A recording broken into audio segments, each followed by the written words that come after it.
Good morning. এখন সকাল 9টা বাজে। এখন থেকে আমি আমার ব্লগটা স্টার্ট করছি। সঞ্জীব আজকে ওই 7:30 নাগাদ বেরিয়ে গেছে। আজকে তো ওর ছুটি আছে, কিন্তু ওর একটা ইঞ্জেকশন দেওয়ার আছে, সেই জন্য বেরিয়েছে। ইঞ্জেকশন প্লাস আর একটা ড্রেসিংও আছে, দুটো আছে। তো আজকে ওর ছুটি, তো ভেবেছি আজকে একটু ঘুরতে যাব বাইরে। অনেক দিন বেরোনো হয় না, তো আজকে যাব, সেজন্য চান করে নেব। আর মা একটু টিফিন আনতে গেছে, কচুরি, সেটা খাবো, দিয়ে বেরোবো। তো দেখতে থাকো, আর ভালো লাগলে অবশ্যই like, share, comment and subscribe করো। Good morning. এখন বাজে সকাল 10টা। আমি রুম্পাদের বাড়ি থেকে 7টা, 7:30টার সময় বেরিয়ে গেছি। আমার দু জায়গায় দুটো কাজ ছিল, কাজগুলো সেরে এসে বাড়িতে ঢুকেছি 9:30। 9:30 উঠে আমি দিয়ে এসে স্নানটা করে নিয়েছি। 2 বালতি জল আমাকে এখন বইতে হচ্ছে, জল নিচের থেকে 2 বালতি জল এনে স্নান টান করে নিয়েছি। এখন আমি একটু জামা প্যান্ট পরে রেডি হয়ে গেছি, ভাবছি আমরা আজকে একটু বেরোবো। তো আমি রুম্পাকে আনবো বাঁশদনি থেকে, ওইখান থেকে গিয়ে অটোয়, মানে আমরা বাইক নিয়ে যাব না, বাইকটা আমরা ওখানে গ্যারেজে রেখে দেবো বাঁশদনি মেট্রোর ওখানে। তো মেট্রোতেও যেতে পারি, তবে যেটুকু মানে বুঝলাম যে ও চাইছে ট্রেনে একটু যাতায়াত করতে। তো আমরা ভাবছি যাদবপুর থেকে ট্রেনে চাপবো, ক্যানিং লাইনে যাব, দিয়ে আবার ওখান থেকে রিটার্ন চলে আসবো। 1-1.5 ঘন্টা, মানে ক্যানিং মনে হয় যাদবপুর থেকে 1 থেকে 1.5 ঘন্টা টাইম লাগে। তো যাই হোক, চলো বার হয়ে আমি, ও রেডি হয়ে গেছে, গেলে আমরা বেরিয়ে যাবো।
ক্যানিং। হ্যাঁ, ক্যানিং।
অন করেছে তো। তো আজকে আমরা এমনি ঘুরতে ঘুরতে ট্রেনে চেপে পড়েছি যাদবপুর থেকে, দিয়ে ক্যানিং এসেছি। তো ক্যানিং এসেছি, ক্যানিং থেকে আবার ওই ট্রেনে দিয়ে রিটার্ন চলে যাচ্ছি, ওটা আবার শিয়ালদা যাবে, আমরা আবার যাদবপুর নেমে যাবো। এখন আমাদের ভাত টাত খাওয়া হয়নি, তো ভাবছি আবার নেমেই খাবো। এখানে তো বাজার টাজার তো একটু দূরে আছে ওইদিকে, তো সেখানে আর ওদিকে গেলাম না, একবারে যাদবপুরে গিয়ে খাবো।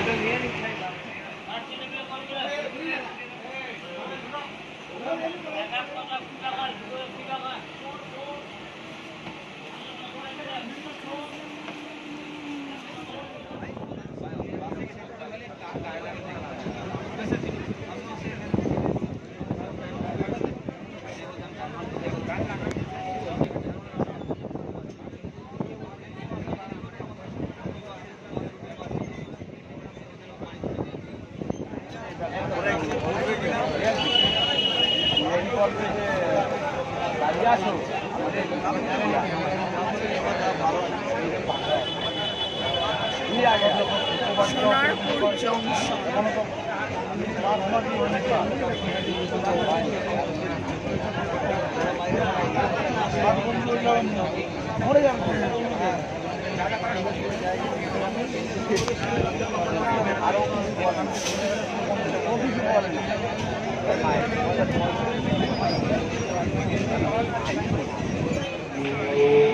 তো আমরা রিটার্ন আবার যাদবপুরে চলে এলাম। আমরা এখন এখানে কিছু খাবো যাদবপুরের ওই মেন গেটের ওখানে, দিয়ে আবার দেখি ঘর বাড়িতে যাব না অন্য কোথাও যাব সেটা দেখা যাক। আজকে শুধু আমরা আজকে একটু জার্নি করব, সেই জার্নিটাই তোমাদেরকে শেয়ার করছি।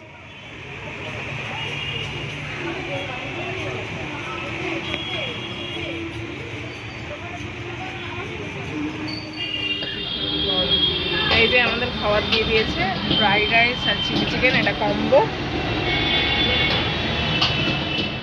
তো এখন 4টে বাজে, আমরা বাড়িতে ঢুকলাম, আর কোথাও যাইনি। যাদবপুরে একটু খাওয়া দাওয়া করে আমরা সোজা বাড়ি এসে গেছি। তো আবার ভাবছি, আবার রুমা বলছে একটু বিকেলে আবার বেরোবো, এমনিতেই আমাকে বেরোতে হবে, একটা ইঞ্জেকশন দেওয়ার আছে। তো আবার বিকালে একটু বেরোবো, বিকালে যদি দেখা যায় কোথায় যাওয়া যায় সব তোমাদেরকে শেয়ার করবো। চলো, এই যে আমাদের এখন 6টা 6:30 বাজে, আমরা চা রেডি করে নিয়েছি, চাটা খেয়ে আমরা বার হব। এখন বাজে 7টা। তো আমরা এই যে রেডি হয়ে গেছি, রুম্পা তো ড্রেস চেঞ্জ করে নিয়েছে, আমি তো রাত ড্রেস চেঞ্জ করিনি, ওটাই পরে নিয়েছি।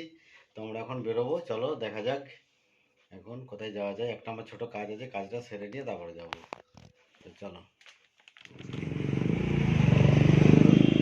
কি হয়েছে?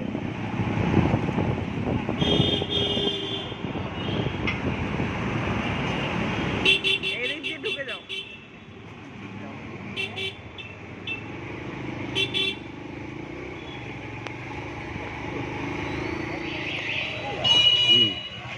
না বলো। তো আমরা শনি মন্দিরে এসেছি, এই যে প্রসাদ দিয়েছে, সিন্নি প্রসাদ, আমিও খাচ্ছি, সঞ্জীবও খাচ্ছে। একটু পরে খিচুড়ি নেবো।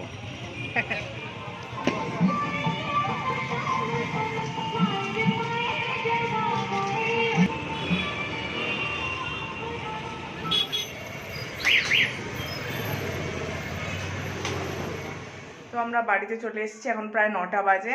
আর রাত্রিবেলায় কি খাবো ভেবেছিলাম একটু চিকেন আছে, চিকেনটা দিয়ে রুটি দিয়ে খেয়ে নেবো। কিন্তু আজকে ভাগ্যক্রমে আমরা খিচুড়ি পেয়েছি। ওই আমাদের এই শনি মন্দিরে যে খিচুড়ি হচ্ছিলো সেখান থেকে খিচুড়ি নিয়ে এসেছি, বেশ অনেকটাই খিচুড়ি দিয়েছে, তোমাদেরকে দেখাচ্ছি।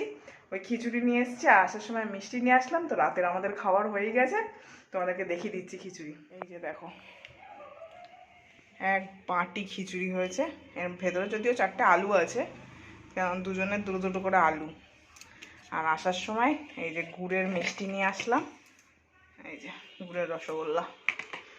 এবার হচ্ছে গুড়ের সিজন শুরু হলো, গুড়ের রসগোল্লা কার কার ভাল লাগে অবশ্যই কমেন্ট করে জানিও, আমার তো খুব ভালো লাগে। এই যে কতগুলো ঠেকুয়া দিয়ে দিয়েছে, আমাদের পাশ থেকে দিয়েছিল অনেক অনেক বাড়ি থেকে ঠেকুয়া, সেই ঠেকুয়া নিয়ে এসেছি কতগুলো। আর ওদিকে সঞ্জীব গেছে জল আনতে, আমাদের যেহেতু পাম্পটা খারাপ জল পাওয়া যাচ্ছে না, মানে জল আনতে গেছে। তারা তোমাদেরকে দেখাচ্ছি, ওই যে জল টেনে টেনে আনছে বেচারা। তো ভিডিওটা আর বাড়াবো না, ভিডিওটা ভালো লাগলে অবশ্যই like share comment and subscribe করো, আমাদের চ্যানেলকে সাপোর্ট করো। বাই, গুড নাইট, আবার কালকে দেখা হবে।